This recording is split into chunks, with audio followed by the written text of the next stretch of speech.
आप बता पाए कि 2024 में जो फॉर्मूला होगा वो क्या होगा? सहमति बन गई है। भाई हकीकत है, मैं दोहराता हूँ जो मैं बार बार मैं कहता हूँ कि मैं गठबंधन धर्म की मर्यादा को तोड़ूंगा कि मैं कोई भी बात सार्वजनिक आप लोगों के साथ पहले कर लूं, जबकि गठबंधन और आप लोगों ने देखा है कि हमेशा से 2014 में भी गठबंधन के तमाम साथियों ने बैठकर इसकी घोषणा की, 15 में भी विधानसभा के चुनाव में भी हम लोगों ने ऐसा ही किया, 19 में भी ऐसा ही रहा, 20 में भी ऐसा ही रहा।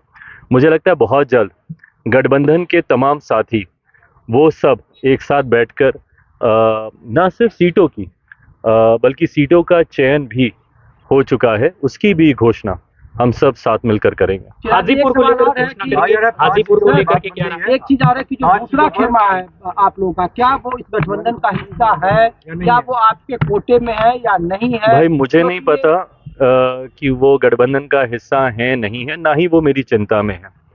हाँ, इतना मैं कह दूं कि मेरे पास किसी का कोटा नहीं है। मेरी जो सीटें हैं वो सिर्फ मेरी हैं। गठबंधन में कौन है वो है कि नहीं, कौन है नहीं, बाकियों का तो मुझे पता ही है, वो है कि नहीं मुझे नहीं पता। बट हाँ, मेरे पास किसी के कोटे की सीटें नहीं है। 5 मिलियन किसको कौन सी सीटें मिलेगी डिसाइड हो चुका है, फॉर्मल पर अनाउंसमेंट। जी, फॉर्मल अनाउंसमेंट बाकी है, बाकी सारी चीजें डिसाइड हो चुकी है। बता रहा है कि हाजीपुर आपके पास। चिराग जी, एक सवाल ये है कि अभी नीतीश कुमार के साथ भी आपको एक मंच पे खड़ा रहना होगा, एक मंच साझा करना होगा, क्या इसके लिए आप तैयार हैं? देखिए, लक्ष्य आपको तय करने जरूरी है और जब आप बड़े उद्देश्य की तरफ अग्रसर होते हैं तो वो उद्देश्य आपकी प्राथमिकता बनता है। कई बार कई मौकों पर हर किसी ने अपनी अपने मतों को अलग रखकर गठबंधन के हित में, राष्ट्र हित में फैसले लिए हैं।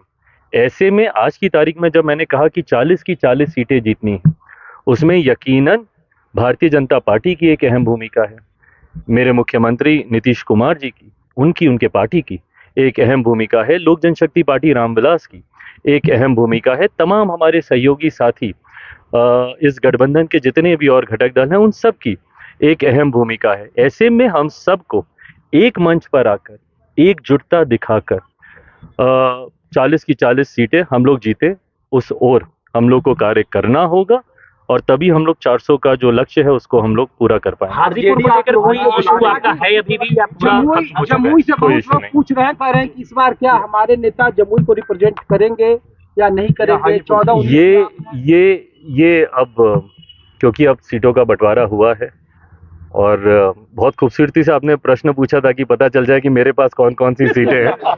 बट हाँ, जो भी सीटें लोक जनशक्ति पार्टी रामविलास के पास आई हैं उनमें कौन प्रत्याशी होगा ये पार्टी बैठकर इसका फैसला लेगी, पार्टी का संसदीय बोर्ड इसका फैसला लेगा और वो भी मुझे लगता है it's just a matter of time, because अब अधिसूचना मुझे लगता है जल्द आएगी, तो बहुत जल्द ये सारी बातें भी साझा की जाएगी।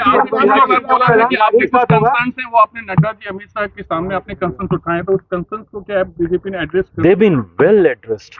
All the concerns, each and every concern has been very, very, very well addressed. चिराग जी, पारस जी अब राजनीति से संन्यास लेना। अरे चिराग जी, एक सवाल है कि आरजेडी बुला रही है कि आरजेडी कह रही है कि नीतीश कुमार चिराग पासवान को वहाँ कुछ हासिल नहीं होने देंगे, क्या आपको जो आरजेडी की ओर से ऑफर है आप कैसे देखते हैं? मैं दोहराता हूँ, अब हम लोग का लक्ष्य किस तरीके से एनडीए 400 सीटें जीते, जिसमें बिहार का सबसे महत्वपूर्ण योगदान है। 40 मजबूत सीटें हमारा प्रदेश देता है।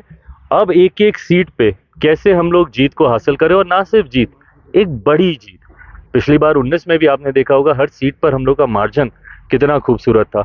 उस बड़े मार्जिन की जीत और मेरे मुख्यमंत्री जी के इस गठबंधन में आने से यकीनन ये बात तो हुई है कि जीत का जो मार्जिन है वो हर सीट पे हम लोग का बढ़ेगा और एक बड़ी जीत की ओर एनडीए गठबंधन बिहार में और देश में अग्रसर होगा, ये विश्वास है। Thank you.